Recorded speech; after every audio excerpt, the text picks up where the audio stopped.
isn't. As we'll point out in this lesson, or as he has pointed out in the video, we think it takes a lot more faith to believe in macroevolution than to believe there was an intelligent designer.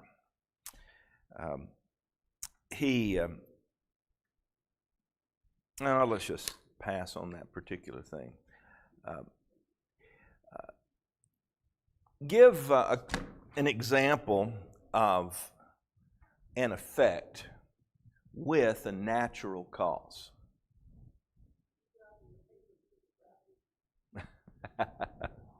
Okay. That would definitely be a natural cause. Me dropping the papers because of gravity. What's one that he gave? The Grand Canyon. I mean, it's obviously the Grand Canyon had some kind of natural cause. There are principles or laws of nature at work, such as wind and erosion. The Grand Canyon could have occurred over time via just that wind and erosion, or it could have happened in one event, such as a worldwide flood, as the water was being ushered off the earth. But it is an effect with a cause. Can you give an effect now that has an intelligent cause?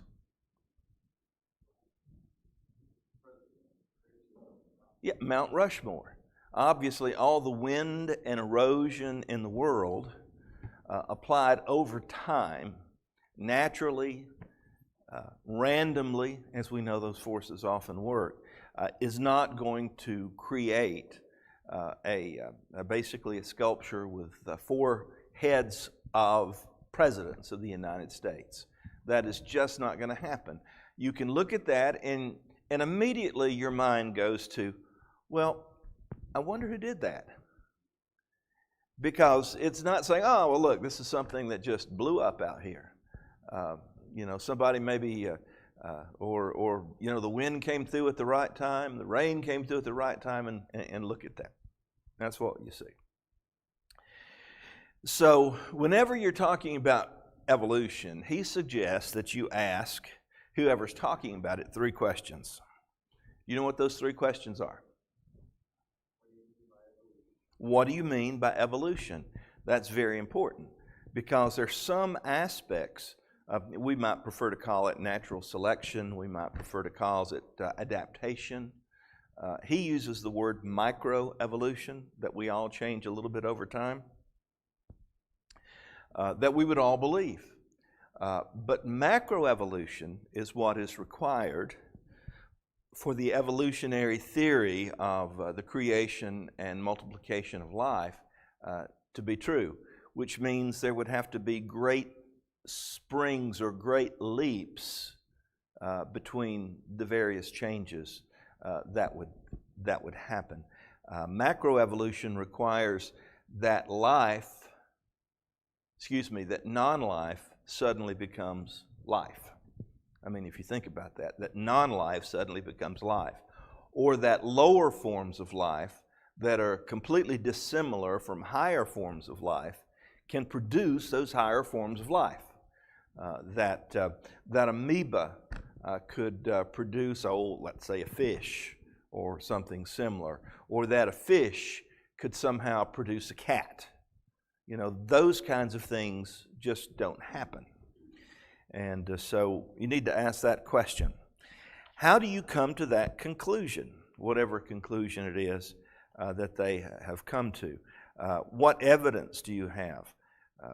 Most of the time people have no idea. Evolution is just accepted as reality. It's amazing to me at how many people are supposedly people of faith that will come forward. I believe reading a quote, I think it's a famous quote, tell you the truth, from John F. Kennedy about the same waters that produced all life. That life came from the waters, and it was a reference to evolution. It just surprises me how people who are supposed to be people of faith can come up with suggestions and conclusions. maybe it's better to say, have you ever considered that there is a common genetic code that could be evidence of a common creator? Or have you ever considered the book Icons of Evolution? It's just a polite way to ask them for evidence or to provide evidence for people one way or the other.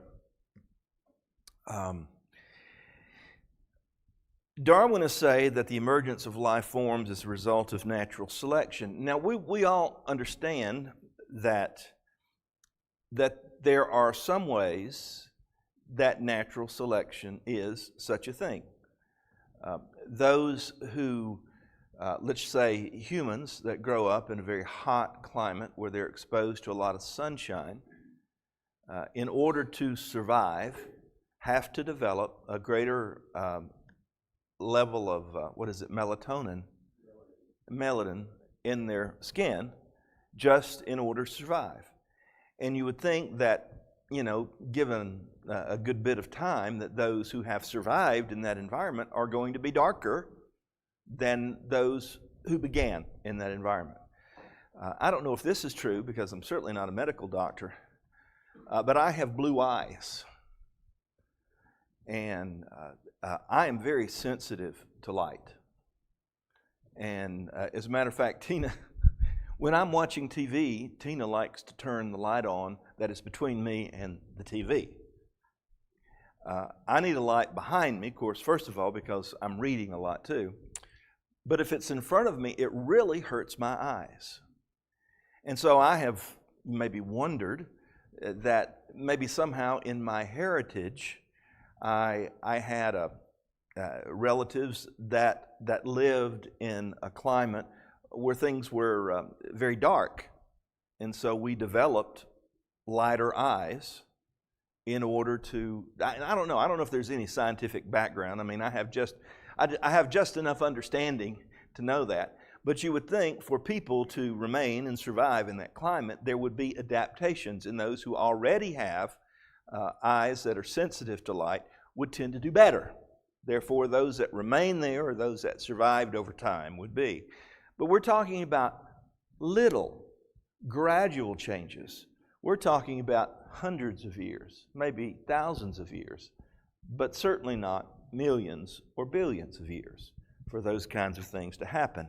And again, we're not talking about, there was at one point that one of my ancestors breathed through gills, and suddenly the next generation was actually able to breathe air naturally from the atmosphere. Yes, sir.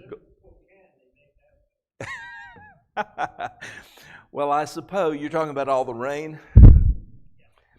Well, I suppose if there ever was a place where that would happen, it would be in a rainy climate and environment. Although this week, frankly, we've had our share of rain. You know, it's funny. I brag to people back home that are in Tornado Alley. In Boise, we don't have any rain.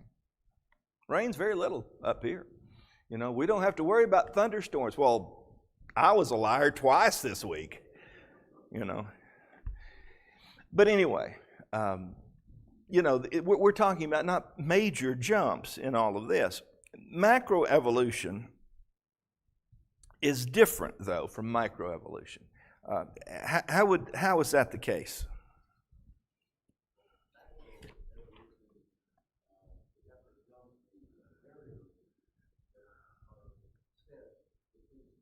Mm-hmm. Okay.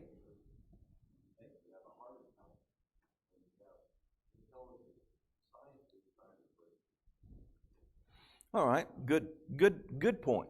Good point. There seem to be just some natural barriers in that process. The gills to the lungs, non-life to life. I mean, you think about that. That's pretty significant. One point something wasn't alive, and hey, bang, now it is. You know how that got started? Mm-hmm. They thought that just sprung alive. They didn't know where it was. They called it Spun. My dad, when I was younger, my dad ignorantly told me that horsehairs turn into a specific type of worm. And man, I believed everything my dad told me. Well, you know, that's spontaneous generation. You know, you have something that is non-life and suddenly it becomes life. Well, I went to a Christian school, and our science classes were always, creationism was taught. So they were talking about the case against spontaneous generation. I said, well, that's not true, because, you know, we all know that horsehairs, and this was like the 11th grade, folks. I'm sorry. You know, we all know that horsehairs turn into worms. Well, they don't. They don't. That's not what happens. So good point. And a lot of times it does come from ignorance, you know, such as the case with man. Well, where do they come from? We can't see. A good point. The two central arguments from macroevolution. One is small adaptations lead to large changes, and then similarities of structure and DNA are evidence of common ancestor. And we talked about that DNA is similar between, say, an ape and a human. Therefore, of course, a human must have evolved from a form of ape, you know, for that to be the case. Or, as was suggested last week, DNA is like a computer program.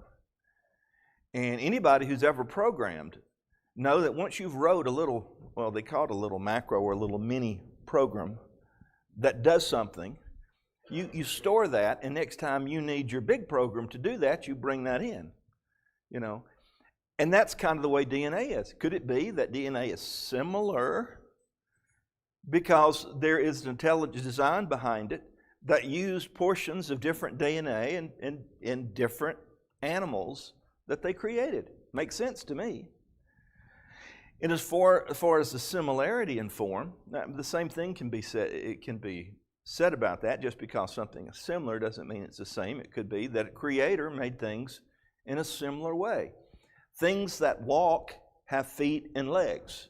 That would just tell you that feet and legs are going to be similar across a whole host of different creatures. Go ahead. Yeah, the fossil record is key. Mm-hmm.